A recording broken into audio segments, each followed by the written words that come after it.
Hello and welcome back to this month's episode of Unstoppable. The Colonials are springing into the new season, and here to cover it all is our Unstoppable team. Joining me to my right is my esteemed co-anchor, Grace Stevenson. Grace, what's the lowdown for this episode? Thank you, Isabel. We've got a great show coming up today, covering the final weeks and postseason of our winter teams, as well as an overview of our upcoming spring season. We'll also be hosting men's basketball coach Jamian Christian as he sits down with our very own Savannah Guida in an exclusive interview. All of this and more on Unstoppable.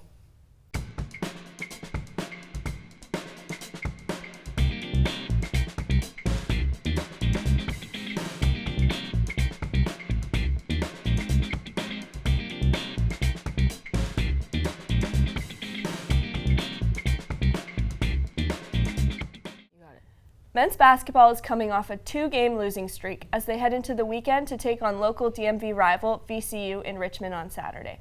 The team is coming off a tough loss Wednesday to the Richmond Spiders 73-70, and despite the presence of famed rapper Sway Lee, the team could not pull it together in the final seconds of the game. Overall, it's been tough going for the men as they continue to struggle to achieve consistent results throughout the second half of the A-10 conference play. However, despite recent losses, the freshman trifecta of Jameer Nelson Jr., Jamison Battle, and Chase Parr have been dominating the court and converting key points off rebounds and in the paint.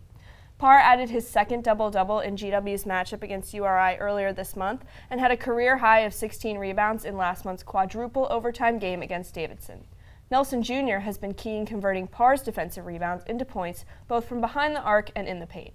He and Jamison Battle have both reached their career high of 22 and 25 points respectively. But let's not forget about the famed senior forward Armel Potter and junior Maceo Jack. Both players have been key in assists and scoring points behind the arc, consistently illustrating the team-first mentality that Coach Jamian Christian believes in so strongly. And while this is just a brief overview since our last update, here is our favorite senior basketball correspondent. You know her, you love her, Savannah Guida. Savannah, what are we looking at with this team so far? Well, they have 3 games left in A-10 play before they go to Brooklyn to participate in the A-10 championship tournament. And I gotta say, I'm really sad the season's coming to an end. Wednesday's their senior game where they'll be honoring 5 senior athletes. They're gonna be playing Fordham. And I'm very excited for that game because, as we know, Fordham isn't really a powerhouse A-10 team, but they did beat GW in their last matchup a couple weeks ago. So it's going to be interesting to see GW come back and try and prove themselves on their home court. It's also going to be interesting to see how Fordham comes into this game, being that they're going to be away and the situation's going to be a little bit different this time. Well, Savannah, you mentioned that you're sad to see this season end, and quite honestly, I think we all are. What about this season makes you sad to see it go? What was different? Well, compared to last year, I mean, we've talked about this before. They ended with a record of 9-24 last year, 4-14 in A-10 play. This season, we've still got A-10 play ahead of us and 3 conference games left, and they're 12-16 and 6-9 in A-10 play. So a lot of improvement there, really. And I'm sad to see the season come to an end because we have such a young team, and it's just been so great watching the players grow since November until now. Players like Chase Parr wasn't even suiting up in November, and now he's a starter. Just seeing the transitions made on this team, how it's even changed the culture at the school, I gotta say. I've seen more people at the basketball games. I've seen celebrities. Sway Lee waved to me. So it's been a really great season. I'm just so happy that this team has improved, and we've got such a young roster, so there's so much growth ahead of them, maturity, and it's looking good in the future years.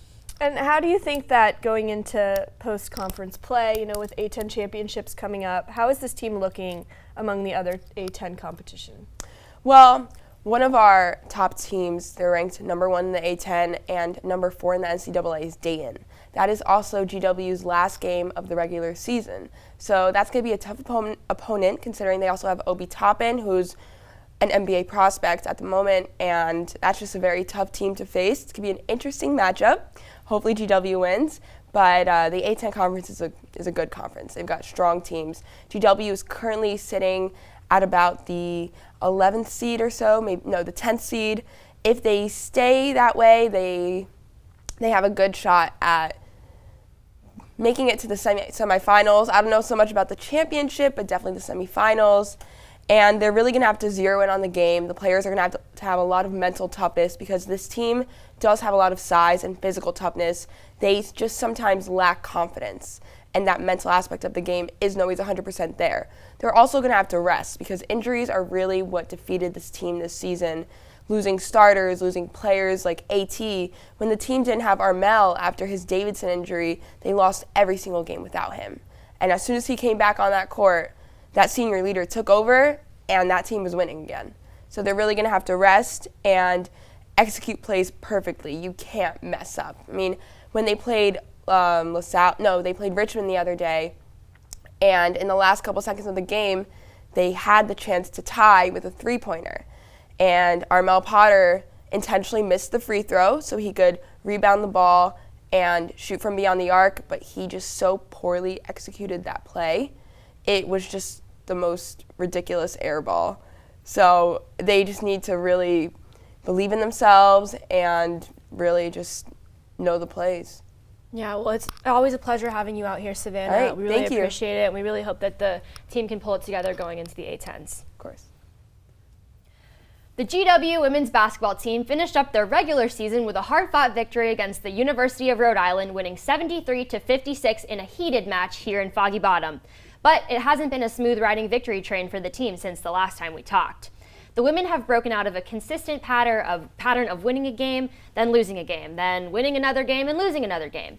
And if that doesn't make your head spin, imagine how our reporters on the ground feel. But let's break it down. The women went into a 2-game losing streak to both St. Louis and St. Bonaventure. Both games lost within a 5-point margin. Who kept them hanging by a string?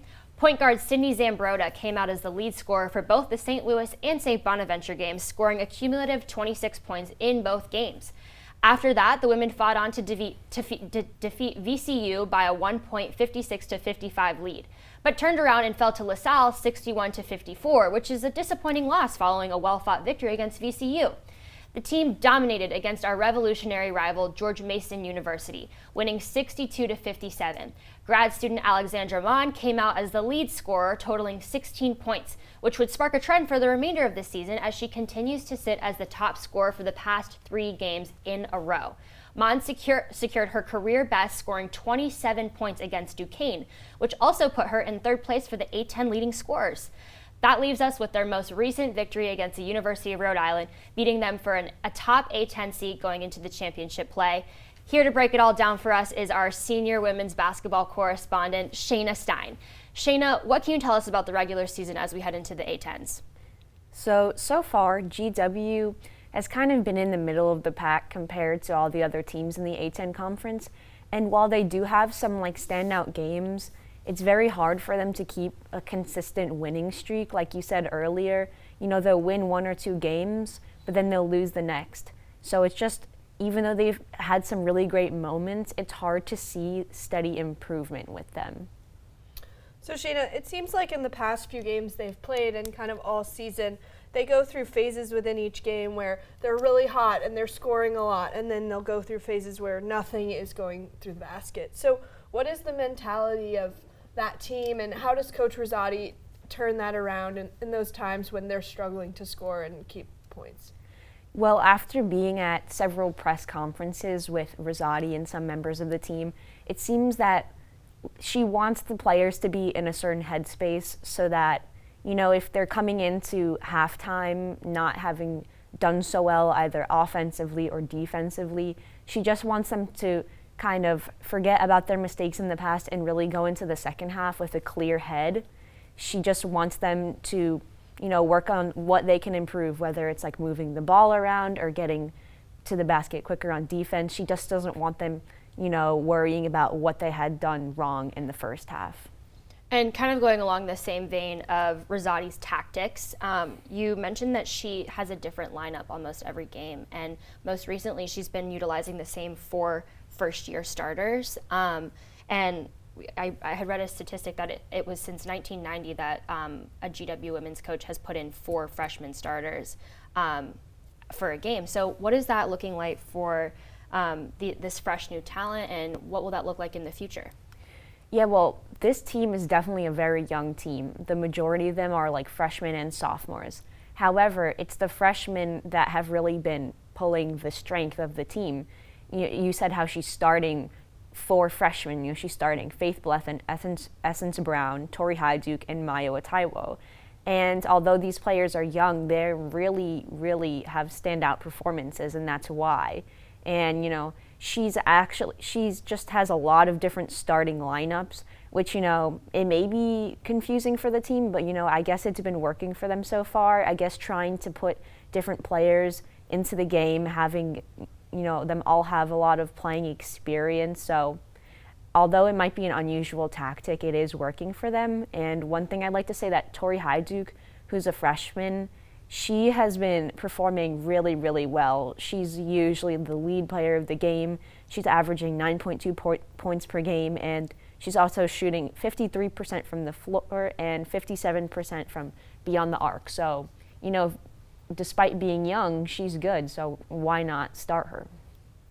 Shayna, what are you seeing with these past few weeks and the team's development, and how do you think that's going to affect them as they continue on into post-conference and A-10 championship play?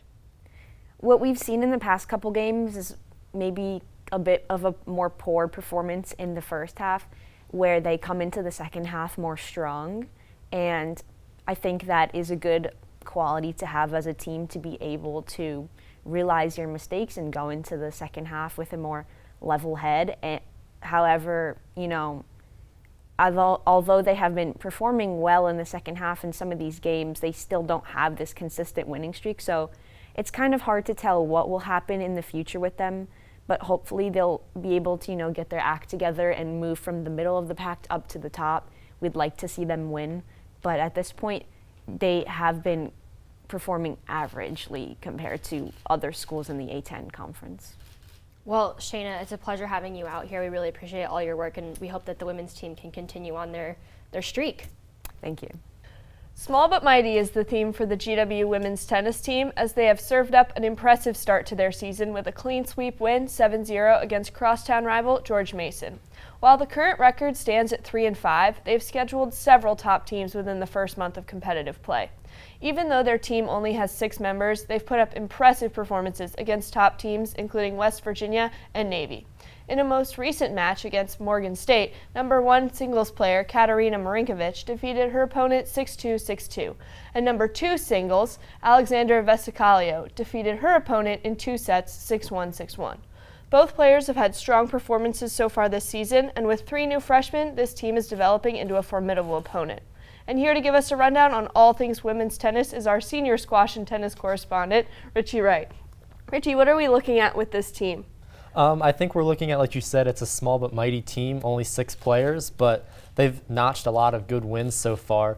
GMU was a big win, and even though they fell to Navy 4-3, they had players like Marinkovic and Kunkel both winning their singles matches, and I think that's showing a lot of strength and growth for the team, because they're freshman and sophomore, both those players respectively. And Marinkovic, she's one player that's really done a strong job throughout this whole season. She's got 3 singles matches wins so far and 4 for doubles, so I think she's someone definitely to look out for. Mm-hmm. And so the team is going into a match with ECU this weekend, and they had recently just lost. So what does GW need to do to win that match, and just generally going forward, build up their stamina for the rest of the season? I think they just need to make sure they're staying focused on and off the court, and knowing that ECU has also lost their most recent match, so ECU is going to be coming to that match with a lot of energy and motivation to win, to reverse that losing streak. Same with GW. And I think just between that and making sure that they're all healthy, that'll help a lot. Richie, how do you think, since a lot of this team, half the team is freshmen, how do you think that impacts the team's mentality and coming into college play? I think they just have to look to some of the more experienced players. I'll go back to Marinkovic. She's a sophomore. When she was a freshman last year, she went 15-4 as the number 4 seed. And her presence was felt immediately. They named her as the GW Female Rookie of the Year due to her strong presence on the court. So I think she's definitely someone, she's only a year older, but she's definitely someone they have to look to for experience and guidance. Mm-hmm. All right, Richie, well, thank you so much for coming out. We really appreciate it. The gymnastics team continues to stick the landing, scoring their season high in the pink meet with senior co-captain Sydney Crassa leading the way for the second straight meet on the vault. Deja Chamblis, along with Krasa, both tied for third place on the podium. Both Simone Bannon on bars and Anna Warhol on the vault scored career highs in the meet, along with first-year Hannah Manelli achieving her own personal best score on the bars with a 9.850 score, earning her a third-place spot on the podium for the first time in her collegiate career. The momentum slowly faded as the team fell by only 2 points to Kent State in the following matchup. Despite the close loss, our first-year come-up, Hannah Manelli, secured an identical 9.800 score on the vault alongside Chamblis. The women went on to secure a third-place title at the New Hampshire meet, with Bannon leading the pack on the vault, followed by sophomore duo Chamblis and Olivia Raymond, both scoring 9.675 on the vault. The team came in second place at the University of Denver meet, again with Chamblis leading the pack, and again in second place at their most recent sweet meet here in Foggy Bottom. Joining us here at the desk is our gymnastics correspondent, Micah Banks. Micah, what do you see going into the remainder of the season? Yeah, aspirations are still high. GW is not currently in the top 36 national rankings, which are needed to make the national tournament on March 23rd. However, they're still sitting fourth in the Eastern Atlantic Gymnastics Division with plenty of room for improvement left with 4 meets remaining. Some positives are Simone Bannon just posted her first career 9.9 on the beam after this last meet, and also co-captain Sydney Krasa finally broke over the hump, earning her first 9.9 after 5 scores of 9.875 in the past. So with 4 meets left, there's still plenty of ground to make up, but plenty of time to make up that ground, and the team will look to gain some points to their average before it's time for nationals. So Micah, how do you see this team stacking up against the other teams moving forward? Well, you know, GW's made the national tournament every year since 2015. So for Coach Margie Foster Cunningham, that's definitely a goal of hers. And like I said, there's still some time to make up that ground, but I think that this motivated team will look to make it. Yeah, and then 2 of the names that stick out for me are Sydney Krasa and Deja Chamblis. Every single, record that comes up, their names are there. How do you see those 2 women kind of steering the team in the right direction? Yeah, you're right on it. Those are definitely 2 of the most talented gymnasts on this team. Like you said, after every meet, their names are the ones in the papers, and I think they're really going to have to rely on them to carry the weight as this season goes on. But it's their time to shine. Thank you so much, Micah. We're going to take a quick commercial break. Don't go away. Hi, Colonials. Did you know there are hundreds of ways for you to volunteer with GW? Each year, over 1,500 alumni, parents, and friends contribute thousands of hours to make our community stronger. There are countless ways you can volunteer, so it's easy to choose an opportunity that is most meaningful to you, like connecting with students and alumni based on your student involvement, identity, or personal interests. Getting involved with your local alumni network. Mentoring a current student via our online mentoring platform. Connecting with prospective students through undergraduate admissions opportunities. Serving on an industry network leadership council. Becoming a social media ambassador. The list goes on. No matter where you are in the world or how much time you have to give, you can connect and volunteer with GW. And the best part, it's easy to get involved. Just visit alumni.gwu.edu/volunteer to learn more about these and other opportunities. Because of your service to GW, you are able to make a direct impact on the lives of former, current, and future students. We look forward to working with you. Raise high. Welcome back. Women's lacrosse has struggled to find their footing as their season kicked off in the beginning of February. The team currently holds a record of 0-4, losing to Temple University, Mount St. Mary's, Duke University, and American. Despite these losses, the senior leadership of the team shows promise for closer matchups in the future. Seniors Katie Quinn and Morgan McDonnell have been instrumental in both offensive scoring and team motivation. Even though they've gotten off to a rough start, we still have hope for this team as they enter the next stretch of their schedule, playing several fellow A10 teams. Expectations are sky high for the softball team coming off of their A10 championship title last season. The team set several program A10 records, with Jenna Cohn named A10 Player of the Year, setting a career high of 20 home runs, and pitcher Sierra Lange ranked third nationally in wins, going on to represent GW on the Philippines Olympic team. Last season was without a doubt one of the most historic seasons across the entire GW athletic program, breaking records in almost every category. But despite this historical season, 2020 has not fared very well for this team, starting their current season with a 6-game losing streak. Jenna Cohn brought the team out of their losing streak with a home run in the 7th inning of the 6-5 victory against DePaul, only for the team to fall right back into a 4-game losing streak. Cohn once again anchored the team to victory against the University of North Carolina Wilmington 15-10, but fell to Eastern Kentucky 2-4 following the Wilmington victory only in the same afternoon. That brings us to their most recent 2-1 victory against Brown.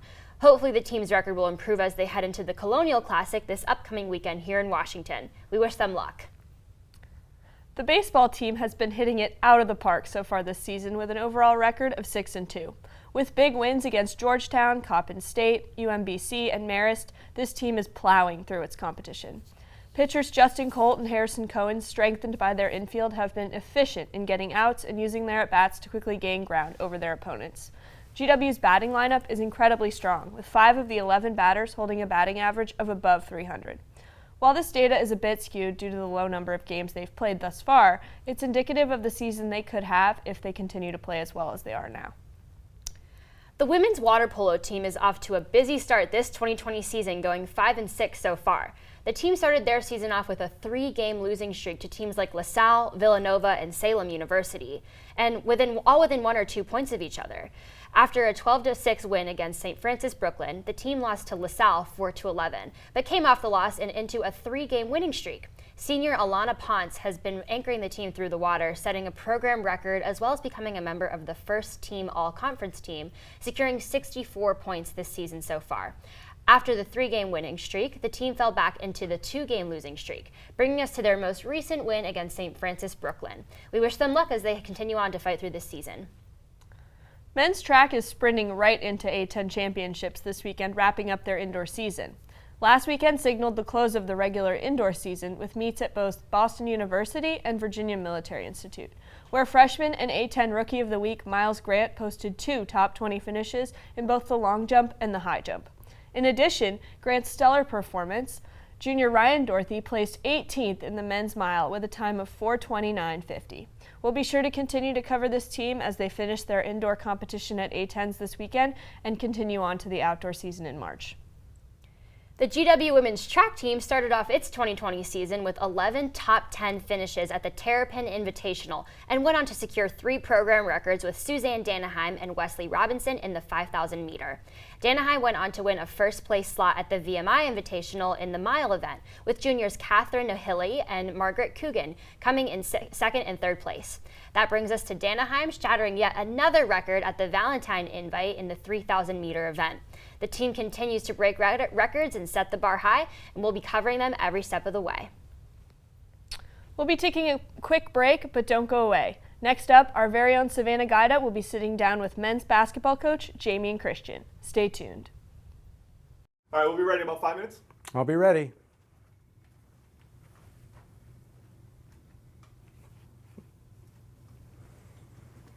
While these guys finish up, I got a few things I want to show you.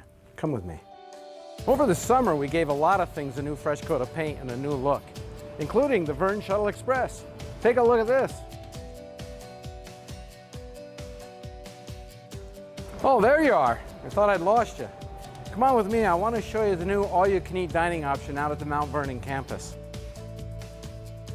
Hey, I can charge my phone in here. I'm stuffed. You got to try the mac and cheese. It's great. I got one more stop to make. I got to get my gear for the year. Let's go to the bookstore. You can't have too many GW ties. You need to get out in your buff and blue. I want to see at all the events and the games, raising GW high. One of the things I heard from a lot of our students is we need more community space, a place to eat, study, hang out with friends. Like this one. This is one of our new spaces. We need to get going. Got to get back. This is going to be an exciting year. And action. Welcome back.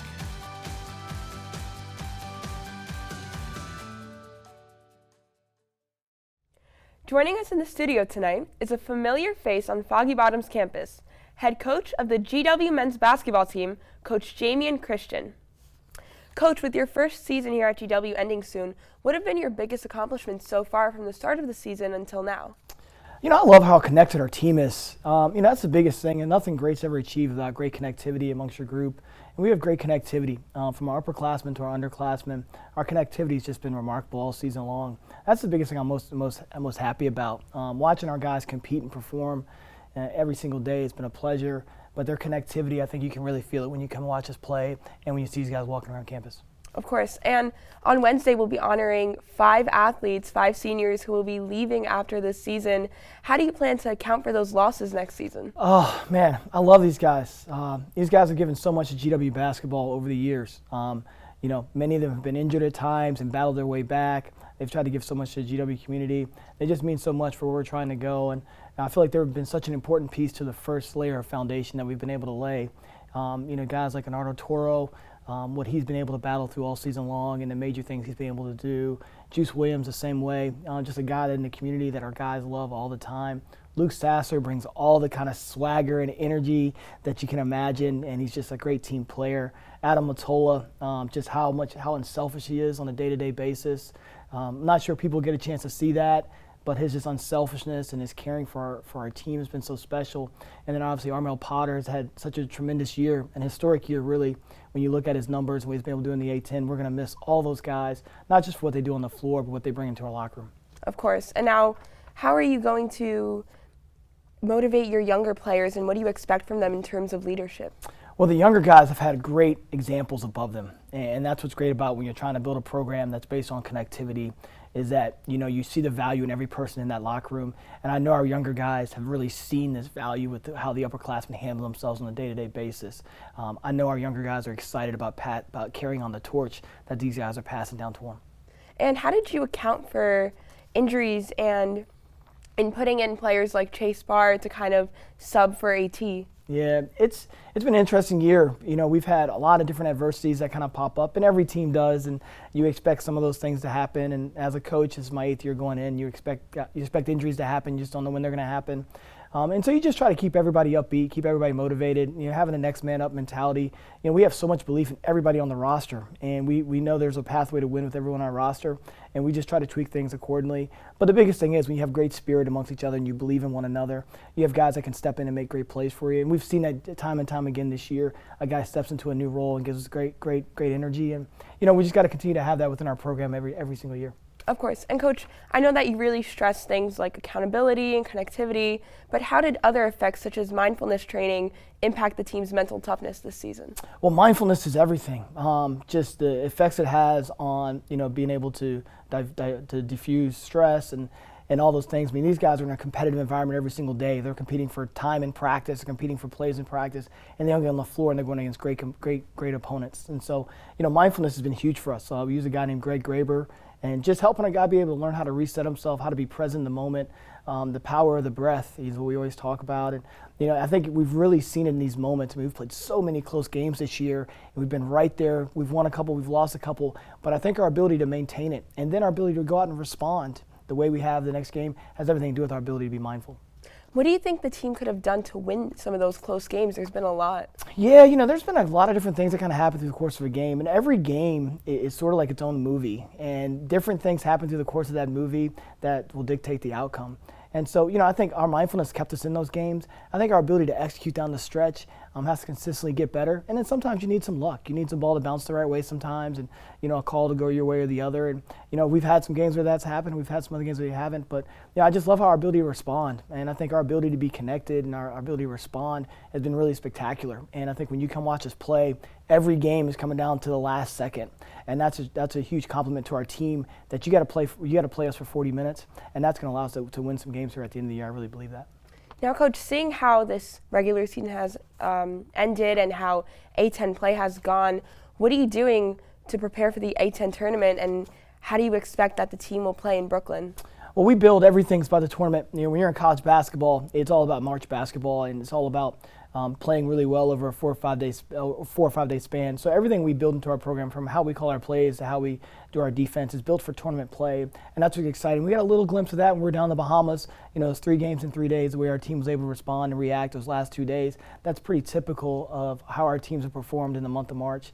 And so we're just trying to learn our opponents. You know, we're so data-driven with what we do and how we do game plan that we're looking forward to the opportunity to get there and play against the very best in a neutral site environment where your energy and your connectivity can really showcase. Coach, how do you prepare when you compare teams like number 4 NCAA ranked Dayton and then Fordham that isn't so much of an A-10 powerhouse team? Well, every team is so different. Every team has a pathway to win. And, you know, obviously Dayton is one of the best teams in the country. And so they have a pathway to win that may be more physical, maybe more athletic. But Fordham obviously has the same thing. I mean, they're in a different direction. I mean, they really run their stuff. They really grind you out. And you know, the way we play, and we've got to be ready to kind of perform against anyone. And we haven't created a dominant style just yet where we can come in and just stamp wins on that schedule. It's going to really be about us being able to understand what they're trying to do and the ways that they can play against us and beat us, and us understanding who we are. And we talk about being us. And you know, the power of us is really special because you know, no one can be you. And if you really buy into who you are, you have a chance to be really dominant. And I think at times this year we've really done a great job of that. Every game we've got to try to find a way to be us and be us in the best way possible. And do you think that the most important thing is connectivity or everyone's individual confidence? Oh man, I think they kind of go together. You know, connectivity is so important, and you know, connectivity allows the next guy to be as good as he can be, and it allows for that energy to go, and that helps build that confidence. And you know, confidence is a tricky thing. You know, I always say confidence is the biggest steroid we can have, and you know, we're always trying to build that into guys. Through the course of the year, it's difficult because you know, we all have these huge expectations, and expectations are like dreams that you can't control, and so trying to manage everyone's individual expectations become really hard, and your individual expectation can bleed into your confidence, right? And so if I go into a performance and I'm saying, hey, I have to get 12 rebounds this game and I get 6, that can really bleed into your confidence. And so the biggest thing we try to do the best job we can is just trying to help guys manage their expectation and understand that you know, all we can control is the moment that's in front of us, and trying to be the very best we can do that. That's where that connectivity kind of kicks in. And if you're able to be connected, being within the present moment with the guy beside you, you can really achieve some really special things. Now, Coach, outside of the mental toughness, physical toughness, your coaching staff has done a lot of promotional things like emphasizing the world's most powerful city. How has that impacted your team? Well, it's huge for everything we're trying to do. You know, I truly believe that we can win a national championship here at GW, and that's our goal, and that's what we're working for every single year, and that's the kind of team we're trying to work to put on the floor there. And you know, so the marketing part of it is huge. You know, it doesn't mean anything if no one knows what's going on, and so we try to be really out there. You know, we're one of the youngest coaching staffs in the country, and so we're more connected to our younger fan base than most coaches, and that's a major advantage for us. And so we want to do a great job of making sure they know what we're doing here, all the cool things that we get to do here on campus, all the cool people that have graduated from here, and all the things they're doing to change the world. And so, you know, being the hashtag world's most powerful city is huge. And I think it allows people to understand, wow, there's really something special going on there. How can I be a part of that? And we're going to consistently keep coming up with different ways to market what we're doing here at GW, not just for basketball, but on a university level, because there's so many special things and amazing things going on here, but we got to make sure we share those stories so the world knows. Of course. Well, Coach, thank you so much for coming on the show today, and good luck in the A-10 championship. Thanks so much. Thank you. After this commercial break, stay tuned for Hot Takes. Universities like George Washington play a critical role in hosting debate and discourse on events of the day. The right answer is not to refuse the other. The right answer is not to say, get rid of this religion. It's not part of us. It's wrong. I think that the story of America is the story of race. So when I think of the questions that I'm asking or the stories that I'm going to write, I'm thinking, okay, well, what are we learning about our country? Well, I think the likelihood of him being indicted is close to 100%. There was a lot of hurdles that had to be cleared in order for that to happen. One of the reasons that Donald Trump is president is because there is such a frustration with the way that Washington functions. Sympathy is one thing, but empathy is the language of recovery, and it's something that's without a doubt instilled into every person that's in recovery. It's never lead with the positive, it's always lead with the perceived negative. Well, that is part of the problem. I mean, I actually would agree with you on that. Thank you. You're welcome. One of the things that we have seen that is most under siege in this country is the notion of civil discourse, and we here at GW, among other things, very much want to stand for that. This is truly an only at GW moment.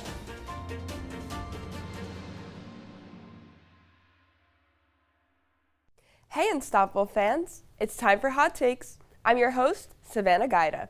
The rules here are simple. I'll ask a question to our two anchors and they will get into heated arguments with each other for your viewing pleasure. First up today, men's and women's basketball.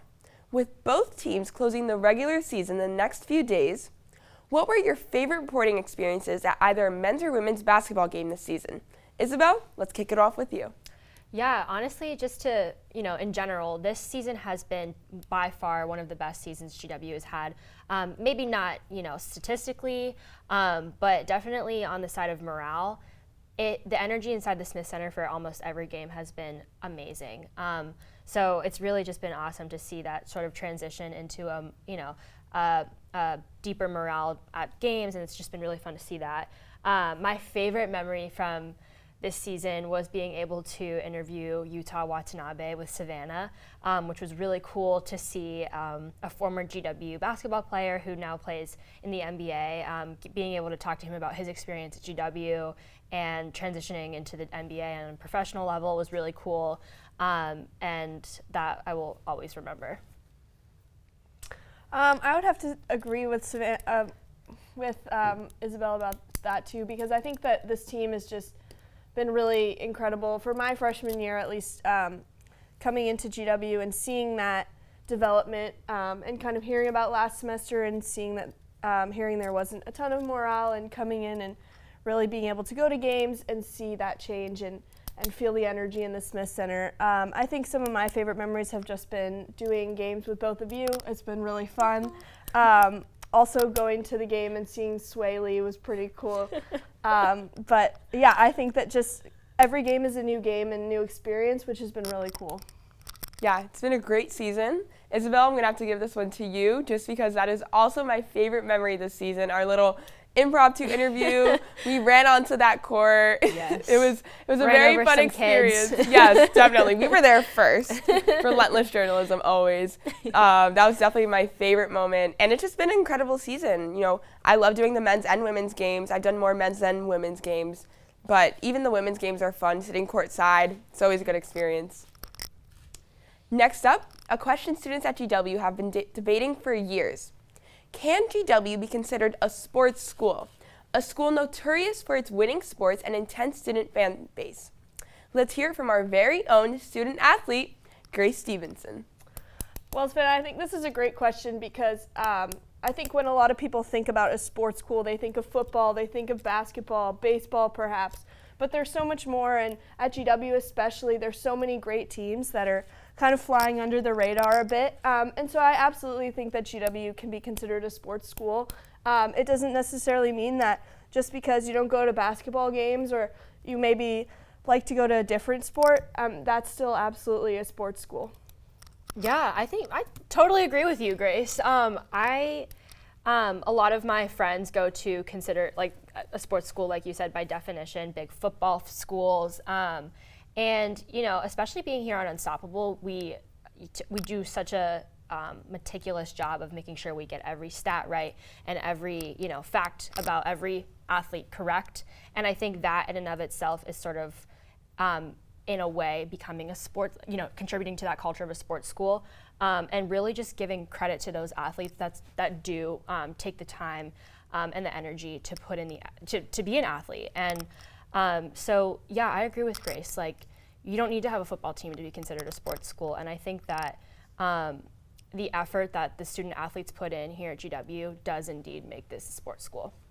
Of course. Grace, you're going to win this one. Our own student athlete who knows it all, has seen it all.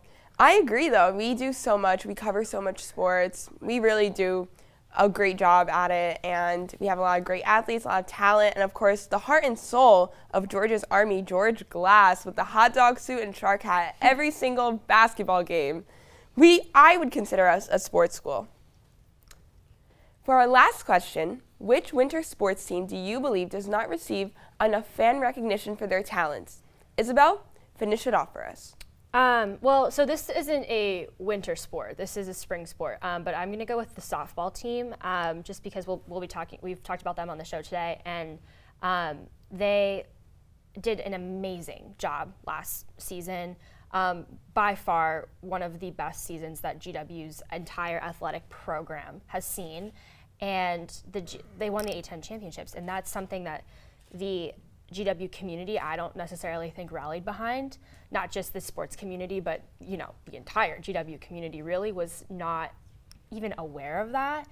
And these women have worked very, very hard. Me and Bella went out to interview them last season as they were moving into the A10s, and it was the energy that team had, and not even the energy, but just the heart and soul that was on the field, and the love that they had for each other, I truly believe is what brought them to where they are. So I really hope that they can pull it together this season, because they've worked too hard and have too much love for each other to let that effort go. So I think a lot of that comes from the GW community and offering support to them through this new season. They have 5 new freshman players. It's a lot of new talent to bring onto a team, especially after losing 5 or 6 of their old senior players. So yeah, I do think that, I know the question was winter sports, but I'm sticking with softball here. They really do deserve a lot more credit for the work they do. Yeah, I think that there are a few sports that are outside of kind of the traditional scope of sports, be it like the last question, basketball, baseball, football, whatnot. I also think there's a lot, most of those tend to be spring sports, even though the question was winter. I think sailing and rowing maybe in particular, just because those sports are less understood by the general population of people, and so by that it doesn't necessarily attract as big of a fan base. But those 2 sports are both incredibly difficult, both mentally and physically. The rowing team is up at 5 a.m. every day going out on the water, and that takes so much commitment and so much drive. Same with the sailing team, and I think also just the physical location of it makes it difficult. I mean, they're on the river, and it's less easy to get to, but I think those 2 sports also deserve so much recognition as well. But really every GW sport, because all student athletes have incredible commitments. Of course, yeah, it's definitely a commitment. Definitely takes a lot of work and effort. Isabel, I'm going to give this one to you, because despite softball not being a winter sport, I do think that they are a great team, and more people should go out to the Vern and watch them play. Personally, I also think that the women's swimming and diving team and the women's gymnastics teams are very great, very talented. The women's swimming and diving team just won the A10 championship, and I would love to see more people in the Smith Center pool cheering them on and just really giving them the recognition they deserve. Congratulations to our co-anchor Isabel Schmaler for winning today's Hot Takes. Well, that's all the time we have for today. Don't forget to check us out on Facebook, Twitter, and Instagram at GW-TV. Or check out more packages and exclusive content like our interviews with the cross country team and the tennis teams over on our Instagram page at GWTV_Unstoppable. See you next time.